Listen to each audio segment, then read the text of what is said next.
अस्सलाम वालेकुम नाज़रीन, आप देख रहे हैं न्यूज़ टॉक। मैं हूं यशफीन जमाल। नौमुंतखब काबीना के चुनाव के बाद काबीना ने मुल्की मसाइल के हल के लिए बर्क रफ्तारी से काम का आगाज़ कर दिया है और इस सिलसिले में वज़ीर-ए-आज़म शहबाज शरीफ की क़यादत में काबीना का कल पहला इजलास हुआ है, जिसे खिताब करते हुए वज़ीर-ए-आज़म शहबाज शरीफ का कहना था अब या कभी नहीं का मरहला आन पहुंचा है। बतौर वज़ीर-ए-आज़म मेरे लिए वक्त का ज़िया नाकाबिले बर्दाश्त है। अपने खिताब में महंगाई पर गुफ्तगू करते हुए उनका कहना था कि हुकूमत को इस वक्त दरपेश सबसे बड़ा चैलेंज महंगाई है। महंगाई को कम करना हमारा पहला इम्तिहान होगा। वज़ीर-ए-आज़म का मज़ीद कहना था कि अशिया की कीमतों में किसी किस्म की खराबी को बर्दाश्त नहीं किया जाएगा। हुकूमत की जानिब से मुख्तलिफ सेक्टर्स को दी जाने वाली जो सब्सिडीज़ हैं उन पर भी तनकीद की और तनकीद करते हुए वज़ीर-ए-आज़म शहबाज शरीफ का कहना था कि क्या जवाज़ है कि गरीब तो महंगाई में पिसे लेकिन अशराफिया को सब्सिडी मिल जाए। वज़ीर-ए-आज़म शहबाज शरीफ का मज़ीद कहना था कि कर्ज की नहीं अब सरमायाकारी की बात करूंगा, लेकिन लगता है वज़ीर-ए-आज़म साहब को अभी तक हालात की संगीनी या मुल्की मईशत की बिगड़ती सूरत हाल का सही से इदराक नहीं हो पाया या फिर नई काबीना के दरमियान राब्तों का फुकदान है, क्योंकि वज़ीर-ए-आज़म शहबाज शरीफ की काबीना के ही वज़ीर मनसूबाबंदी जनाब एहसन इकबाल का कहना है कि हमें वसाइल से हटकर मजीद कर्जा लेने की जरूरत है। हमारा तो बजट ही कर्जों की मरहून मिन्नत है, अगर हमें कर्जा ना मिले तो हम अपना बजट तक नहीं बना सकते। इसके अलावा वज़ीर-ए-आज़म शहबाज शरीफ ने अपने पहले खिताब में महंगाई में कमी को अपनी हुकूमत का पहला बड़ा इम्तिहान करार दिया, जबकि 9 हल्फ याफ्ता वज़ीर खजाना मोहम्मद औरंगजेब का इस हवाले से कहना है कि IMF प्रोग्राम में जाना नागुज़ीर है और मौजूदा माली साल जो है अवाम के लिए एक मुश्किल साल होगा। ऐसे में हुकूमत कैसे महंगाई के इस इम्तिहान में सुरखरू हो पाएगी और कैसे अवाम को रिलीफ दे सकेगी, जबकि बकौल वफाकी वजीर आइंदा भी मुल्क कर्जों पर ही चलेगा। ऐसे में हुकूमत के दावे एक तरफ, लेकिन चैलेंजेस बहुत बड़े हैं और आने वाला वक्त इनमें मजीद इजाफे की निशानदही ही कर रहा है। माशी चैलेंजेस से निपटने के लिए हुकूमत को सियासी इस्तेहकाम की अशद जरूरत है, क्योंकि ये बात तो बड़ी सीधी और सादा सी है कि अगर मुल्क में सियासी इस्तेहकाम होगा तभी सरमायाकारी आएगी, जिससे माशी इस्तेहकाम आएगा। लेकिन जमीयत उलमा इस्लाम फे की जानिब से ईद उल फितर के बाद हुकूमत के खिलाफ एहतजाजी तहरीक चलाने का इंदिया दे दिया गया है। इस हवाले से मौलाना फजल रहमान ने पार्टी रहनुमाओं से मुशावरत के बाद एहतजाजी जलसे जुलूसों की मंजूरी दे दी है। गुज़िश्ता शब फवाद चौधरी ने नौमुंतखब हुकूमत को खबरदार किया था कि अगर शहबाज शरीफ मौलाना फजल रहमान को मैनेज ना कर पाए तो हुकूमत नहीं चल पाएगी। मौलाना फजल रहमान अगर लॉन्ग मार्च का ऐलान कर दिया तो हुकूमत आगे नहीं जा सकेगी। अब देखना है कि हुकूमत मौलाना फजल रहमान को मैनेज कर लेगी या फिर मौलाना फजल रहमान हुकूमत के खिलाफ एहतजाज का ऐलान करेंगे। और भी बहुत सारी खबरें हैं। नई काबीना को लेकर पाकिस्तान तहरीक इंसाफ की तरफ से भी कुछ रद्द अमल आया, उस पर भी बात करेंगे और दीगर खबरों को भी प्रोग्राम में शामिल करेंगे। हमारे साथ मौजूद है पाकिस्तान तहरीक इंसाफ से शौकत बसरा साहब ने हमें ज्वाइन किया। बहुत शुक्रिया सर आपका, आपके वक्त के लिए। पाकिस्तान मुस्लिम लीग नवाज से राना एहसान अफजल हमारे साथ मौजूद है, आपका भी बहुत शुक्रिया सर आपके वक्त के लिए। मैं बसरा साहब अगर आपसे गुफ्तगू का आगाज़ कर लूँ, वफाकी काबीना तश्कील पा गई है, नाम सामने आए हैं, नामों के ऊपर भी सर जो आप लोगों की तरफ से अब रद्द अमल आ रहे हैं, थोड़ा सा पहले अगर उसको एक्सप्लेन कर दें। वफाकी वजीर दाखिला पर असद कैसर साहब ने कहा जी कि अब तो ना कोई बात हो सकती है ना मुज़ाकरात हो सकते हैं बल्कि रद्द अमल आएगा इसके ऊपर। तो सर प्रेरोगेटिव नहीं है वज़ीर आज़म का जिसको मर्जी चाहे अपने काबीना का हिस्सा बनाए? पहली बात तो ये गैर आईनी, गैर जमहूरी, गैर मुंतखब हुकूमत है और जालसाज असम्बलियाँ हैं, जालसाज हुकूमतें हैं। आप कह रही हैं कैबिनेट की बात, आप मुझे बताइए कि जो लोग मुंतखबी नहीं हैं, आधी से ज़्यादा असम्बली हारी हुई और जाली नोटिफिकेशन लेके फिर समेत वज़ीर आज़म के समेत चीफ मिनिस्टर पंजाब मरियम नवाज के जो कैलबरी फॉन्ट वाली हैं और अब तो खैर वो रूप धार चुकी हैं फूलन देवी वाला, मैं बड़ी माजरत का ये अल्फाज में इस्तेमाल करूँगा। उन्होंने जो कुछ कल किया, वैसे तो वो पहली बात तो ये है कि उन्होंने डाका मारा है अवाम के वोटों पे पहले।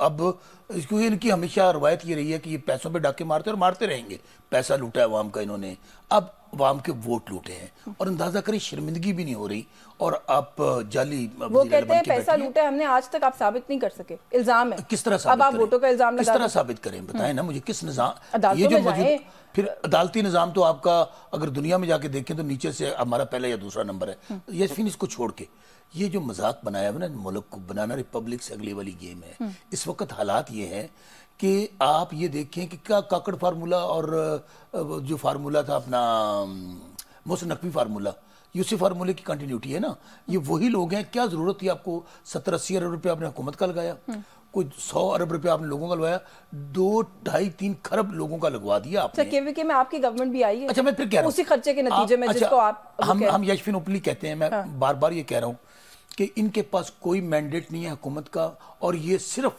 बंदूक के जोर पे, डंडे के जोर पे, वही हिटलर माइंडसेट है, ज़ियाउल हक की रूहानी औलाद वाला सेटअप है। और अभी देखे ना हमने पुरअमन एहतजाज किया है, किस चीज़ का डर है, कहाँ पे क्यों टांग रही है, उसकी रीज़न क्या है?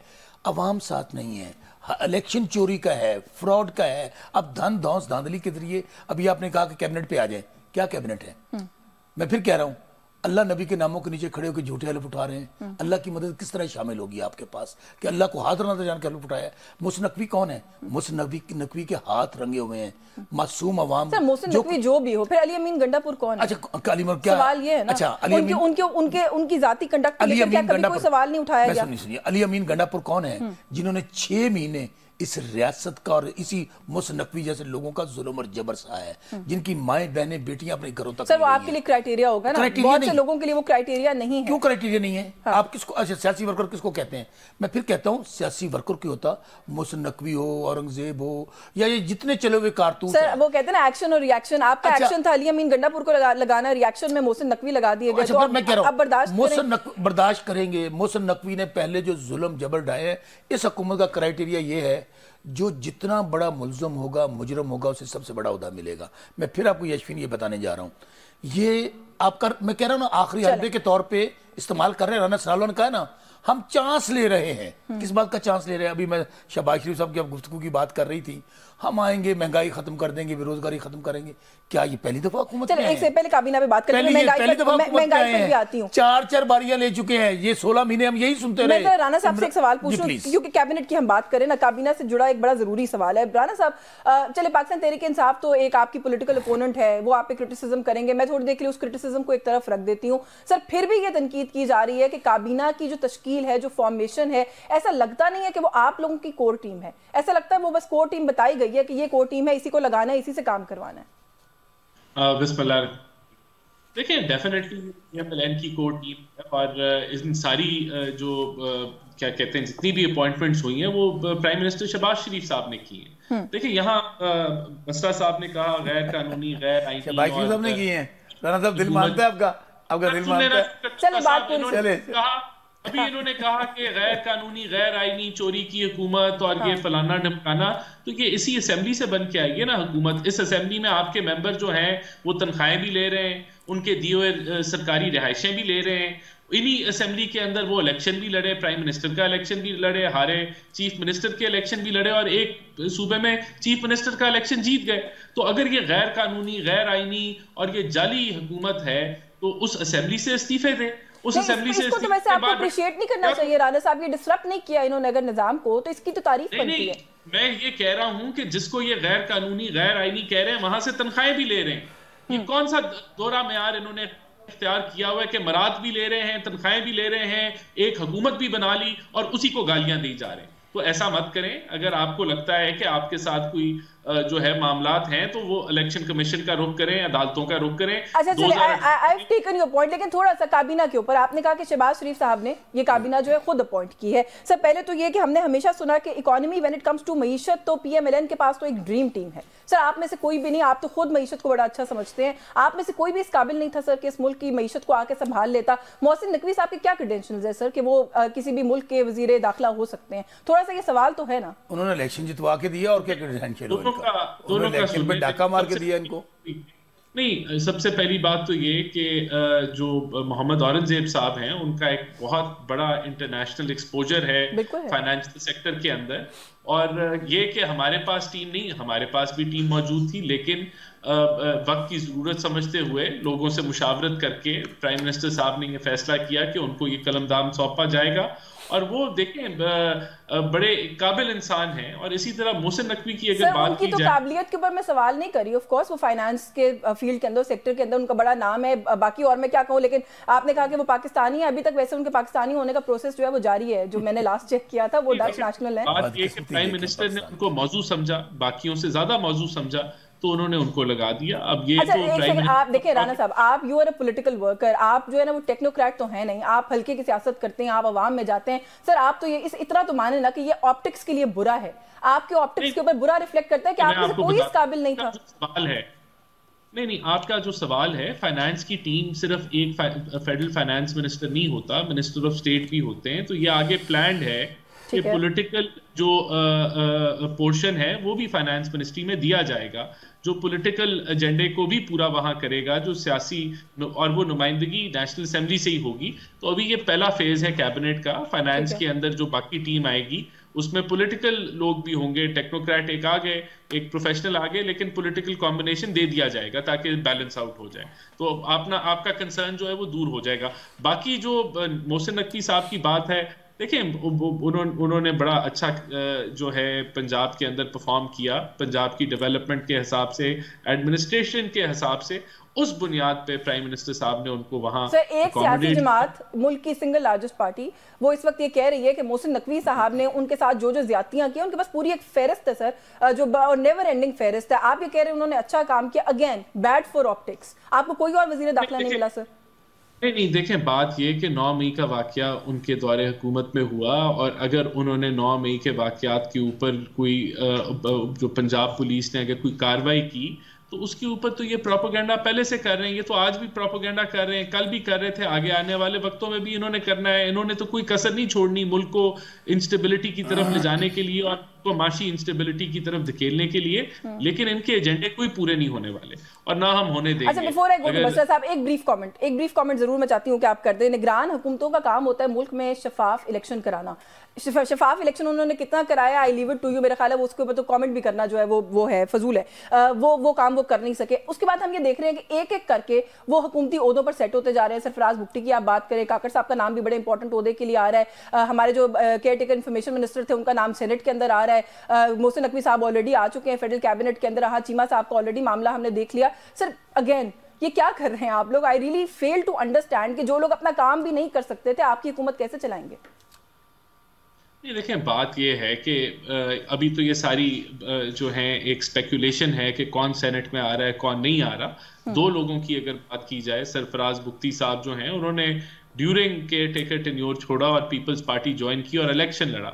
जहां तक मोहसिन नकवी साहब की बात है, उनकी वजूहात मैंने आपको बता दी। बाकी तो मेरा नहीं ख्याल कि कोई ऐसा कोई अभी कोई एडिशन होने लगी है। बहरहाल देखें, ये प्रेरोगेटिव प्राइम मिनिस्टर का होता है, चीफ मिनिस्टर का होता है कि वो अपनी कैबिनेट के अंदर किसको इंडक्ट करते हैं। चलिए ठीक है, ये प्रेरोगेटिव बसरा साहब प्राइम मिनिस्टर और चीफ मिनिस्टर का होता है। आप लोग बहुत सारी चीज़ों में माजी में भी तनकीद करते रहे, अभी भी तनकीद कर रहे हैं। केपीके की कैबिनेट जो आपने बनाई है उस पर भी बड़ी तनकीद हो रही है। आपको आई एम श्योर इल्म में होगा, असद कैसर साहब के भाइयों, मरवत साहब के भाइयों, शहराम तरकई के भाइयों, लंबी लिस्ट है, सारे अपनों को नवाज दिया सर। अच्छा यशविन, ਜਿਹੜੇ हारे हुए ने किड्डा पक्का मुंह करके झूठ बोलते हैं। मुझे तो इस बात पे यकीन है, बड़ी मुश्किल से मासी कंट्रोल करके बैठता हूँ। क्या इस तरह बिहेव कर रहे हैं जैसे हम मुंतखब होके आए हुए हैं। कौन?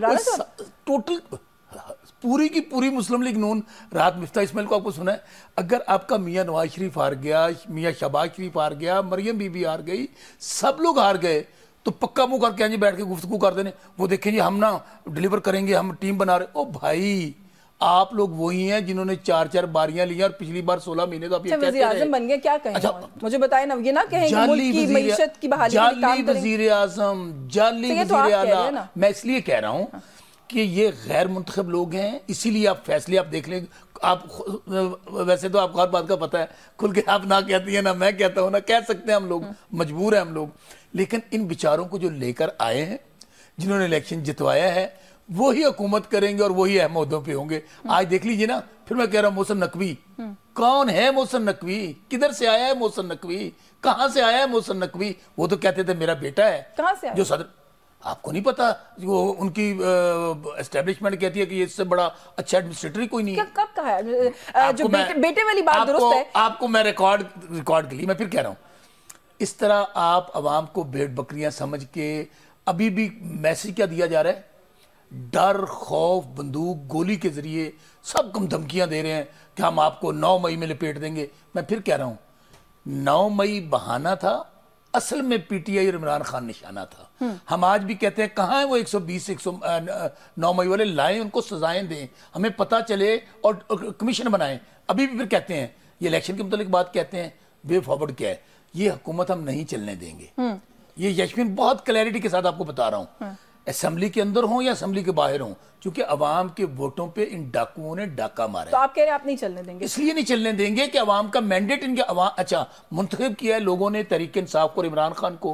गैर मुंतखब लोगों ने आके कब्जा कर लिया बंदूक के जोर पे, डंडे के जोर पे। बताएं कि किस तरह असेंबली चलेगी। मैं बात मुकम्मल कर लूँ, राना साहब आप बात कीजिएगा। यशविन, दूसरी बात, आप मुझे ये बता दें कि इसहाक डार साहब के पास वजारत खारजा है जी। मैं अब क्या कहूँ, कौन वजीर खारजा, कौन वजीर, सियासतदान है, इस मुल्क के फेडरल मिनिस्टर रहे, कबूतर उड़ाए थे ना एक बंदे ने मीनारे पाकिस्तान पे, कहा गया था वजीर आजम आ रहा है, जिसने कबूतर उड़ाए, इन सब के तोते उड़ गए। अब इनके पास मैंडेट नहीं है, ये चोरी का मैंडेट लेके चोरी की हुकूमत बनाना चाहते हैं। इसलिए यशमीन, मैंने मेरी बात सुन ले, आखिरी बात कह दूं कि ये इनकी जो हुकूमत, मैं फिर कह रहा हूं अभी भी वक्त है, चले वो मैं एक फार्मूला देना है ताकि वे फॉरवर्ड हो। ब्रेक के बाद आपसे फॉर्मूला लेती हूँ, एक ब्रेक ले लेते हैं। ब्रेक से वापस आके कुछ राणा साहब ऐड करना चाह रहे थे, वो भी शामिल करते हैं प्रोग्राम में। व्यूअर्स हमारे साथ रहिए।